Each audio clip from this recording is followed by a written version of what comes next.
Hey, how you doing? This is John and welcome to John's Long Box. Today I'm going to do another What's Going in My Collection video. I got a box of comics the other day in the mail, and as always, I like to show off what's going on. I don't really get that many new comics anymore, so I'm always filling in gaps in my collection. Well, I forget who it was, but they requested the further adventures of Indiana Jones, so I went through my collection. All I had was issue number 1, and I just remember not liking it when I first got it. Otherwise, I would have collected it. Had I realized that it was John Byrne and Terry Austin, I probably would have stuck with it. So I went to mycomicshop.com, you can see right there, and because they have a good service and most reasonable prices. And again, they don't know who I am. They don't give me any kickbacks or anything. That's just, to me, that's my go-to. I go there first, then I check eBay, and then I go to the local comic stores near me because they don't really have too good back issues. But okay, so I wanted to see how the story ended. I read it, and it's been, what, since 1982, since I last read it. I want to see how the story ended. So I got issue number 2, and we got some more. The art is great, at least, but I thought, like I said in my showcase of the video, that they took all the worst traits of Indiana Jones and left out the good traits. He's kind of like an obnoxious jerk, just clearing room for it to put them. So that's number 2. Here's number 3. Is this still John Byrne? It says Howell over there, so I don't know. Did John Byrne, Terry Austin leave her in? I did remember that it suffered from like a rotating cast of creative teams. Here's number 4. It's a pretty cool cover. That's actually a pretty good likeness of Indiana Jones. 5. Okay. And yeah, they already established in the first movie that there's supernatural in the world of Indiana Jones. So, oh, he doesn't even have his hat on. So there you go. So I got to 5 of that series. And I'm going to grab some more. I can't put all the comics on this little easel because the lip is only so big. So I've mentioned millions of times that I'm a big fan of DC's Vertigo line of comics. I thought Vertigo was a very high quality sub company within DC. So for those of you who don't know, there was DC Comics, and then the 80s and 90s, and I think like up to like 2005 or so, Karen Berger was an editor at Marvel Comics, at DC Comics, and she had her own like little company within DC, a publishing thing, and it was called Vertigo. And they had higher standards, and they went like for more like adult, not like porn or anything like that, but like adult in like higher concepts of more literary, and comics like Alan Moore's Swamp Thing wasn't Vertigo, but it was like retrofitted in later on. And then after Alan Moore left, Swamp Thing became Vertigo, and then like Constantine and the Sandman, Doom Patrol, Animal Man. And they had like a wall between Vertigo and DC, and they were like separate. And I remember like writing a letter like, how could a publishing company be based on like censorship? You don't want to have Batman interact with Constantine. I thought that would be a great story. Well, be careful what you wish for, because the wall has been destroyed, and they just cheapened Constantine, if you ask me. He's just not the cool character that he used to be. But they also had another a sub imprint called Helix, and that kind of got folded into Vertigo also. And then Vertigo kind of just slowly disappeared, and they brought it back in like 2015, and within a year it was destroyed, and DC just closed the door on it. Once Karen Berger left, it was kind of like the end of Vertigo. But I saw this, and I was like, oh, I vaguely remember this. But J.M.D. Matisse, I have a big fondness for him. He's very hippy-dippy, he's very spiritual.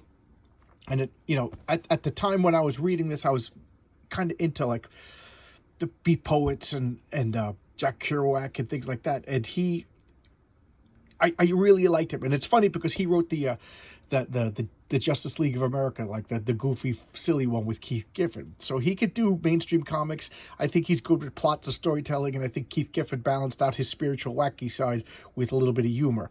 So this is, I don't know anything about this other than it's J.M.D. Matisse. I really like him. His Greenberg the Vampire is one of my favorite comics of all time. That's a Marvel graphic novel about a vampire set loose in an Orthodox Jewish community. It's such a good story.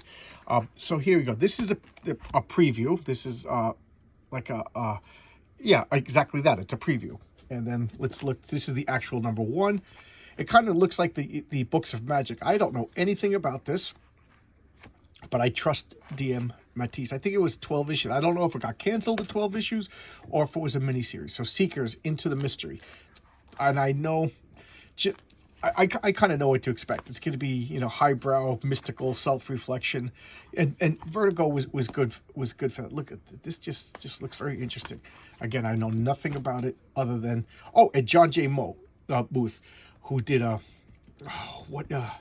Moon Shadow. What a great artist! Moon Shadow was awesome, and I think that was also by JMD Matisse. So this is a team that I really trust. That's a pretty cool cover, huh? And okay, now Warhammer.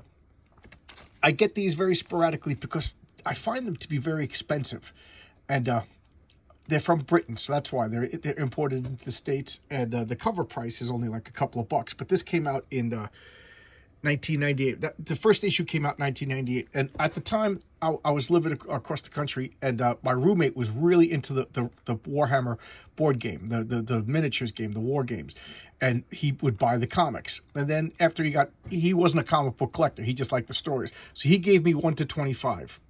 So I, of course, read them all, and then I look up every once in a while when I see the back issues are affordable, like $1 or $2, I'll pick them up because I'm not spending $10 an issue that I see elsewhere. I could get them all, but there's like 86 issues. That's like I'm not spending what $500, $800 on the back issues of a comic that I didn't even want to collect in the first place.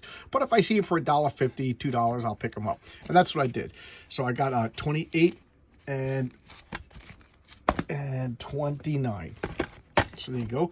That's Warhammer, and it's all over the place. So it's fantasy Warhammer, and then it's the 40K universe with the Space Marines. It's a pretty good stories.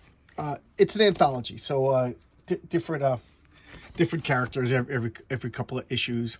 And this is Dreams and Nightmares. I didn't even know this existed. I just stumbled across this. This is Vertigo Galley Dreams and Nightmares. So I think this ties into the Sandman. I can't believe I missed it, because back then I was super compulsive about comics. So obsessive compulsive about comics. I made sure that I had all the, you know, every issue, every tie-in. So I don't know how I missed this, but that looks pretty interesting.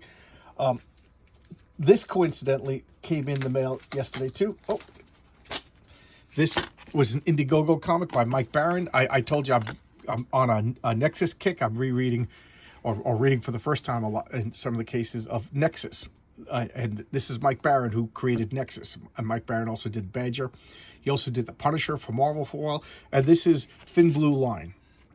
And he co-wrote this. I think Joseph Arnold is an actual police officer. And I also think Jeff Slemons, the artist, is also a police officer. And it's, you know, all of this Black Lives Matter nonsense, defund the police nonsense through the eyes of the police officers, what they're going through. And I haven't read it yet, but I think it's based on true stories. And I trust Mike Baron. Mike Baron's is a good writer. So, you know, I wanted to support it. It came with stickers, and it also came with a coin. I love coins. You know, I bought the coin set from John Wick. You know, the gold coins, and then the coin that what was she called? The Regulator. I forget what the girl boss was called. But I bought the coins, and I have a shelf to display all my coins. I took it out of the bag right away because I was afraid that if I put weight on it, it would put lines in the comic, because, you know, comic book collectors are obsessive compulsive. And then Spidey Super Stories. This is number 13. I talked about this a few times. A bunch of John Byrne X-Men and my Spidey Super Stories and a few other comics just disappeared. I think like I'm talking back when I was a kid, before I put my comics in any sort of order. I would just put comics in long boxes and just leave. Actually, they weren't even long boxes. They were like just whatever cardboard box I could find. And one of them, I think, just disappeared. I don't think anybody stole it, because I don't want to think anybody stole it, but I don't know what happened to it. All my Spidey, I had a full set, 54 issues of Spidey Super Stories, and like I said, some John Byrne X-Men. They just disappeared. John Byrne X-Men are like $100 a piece, you know? I've since replaced them, but geez, those comics are a fortune today. These are worthless. Nobody likes these. It's the Electric Company does Spider-Man. So, and John Romita Sr. does the art direction. So the art is kind of cool, but the concept of this is it's teaching little kids how to read. So Easy Reader. Easy Reader says this comic's easy to read. That's Morgan Freeman. That's his first job as an actor, is the Easy Reader. And they're silly and they're fun. And there you go. I like these. They're nostalgic. You know, we grow up and we buy back our childhood. All right, that's today's video. Just these comics are going into my collection. leave a comment. I saw somebody wants to see Shogun Warriors, so I'm going to go dig out Shogun Warriors. I'll showcase that. I still got a whole stack of comics right there of stuff that I want to showcase, but I always put requests on top of the pile. All right, so I'll see you tomorrow, everybody. Thanks a lot for the comments. The comments are really good. Oh, man, I'm really enjoying it. Thanks a lot. See you. Bye-bye.